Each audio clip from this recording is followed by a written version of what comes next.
Okay, here's a problem solving video for Learning Extension 5.2.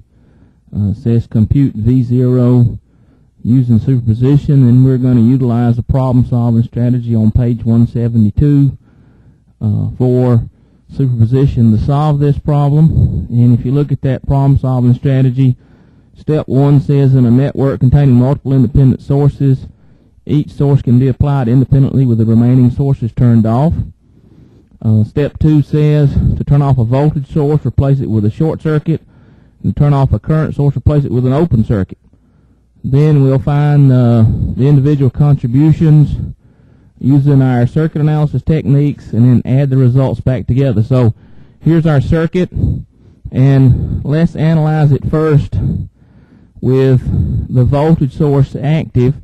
We're going to turn off the current source, so we're going to find the contribution to the voltage V0 from the voltage source.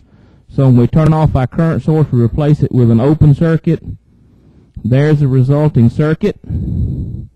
And now we can use our circuit analysis techniques to solve for V0 prime. And if you note by examining this circuit that we have one voltage source and 3 resistors in series, and we can use voltage division. So using voltage division, then V0 prime is 12 times. Now we want the voltage across the 2K ohm resistor, so we have 2K divided by the sum of all resistances. We have 2K plus 4K plus 3K. And if we do that calculation, V0 prime turns out to be 8/3 of a volt. So there's the contribution from the 12 volt source. Now let's turn off the voltage source and turn the current source back on.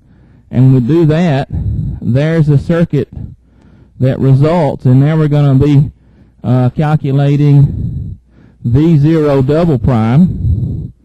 And now we can use our standard circuit analysis techniques. And what I'm going to do is, if I look at the circuit, we have 2 milliamps in this node, and it basically splits between those two paths. I'm going to call this current I1 double prime, and I'm going to calculate I1 double prime using current division. So using current division, then I1 double prime is 2 milliamps, and we want the current through this path. These two elements are in series now, and they're really in parallel with that 3K.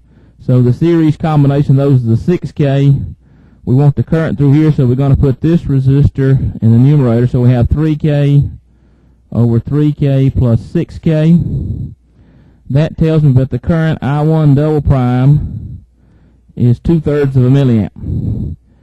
Okay, this current also at this point is I1 double prime, so the voltage across that 2K resistor using Ohm's law has this polarity, and we'll just call it V1 double prime. Okay, so V1 double prime then is 2/3 of a milliamp times 2K, which is 4/3 of a volt. And if we look at our diagram, then V0 double prime is minus V1 double prime, or minus 4/3 of a volt. So by superposition, V0 then is V0 prime plus V0 double prime. So we have 8/3 minus 4/3, and that gives us our answer of 4/3 of a volt.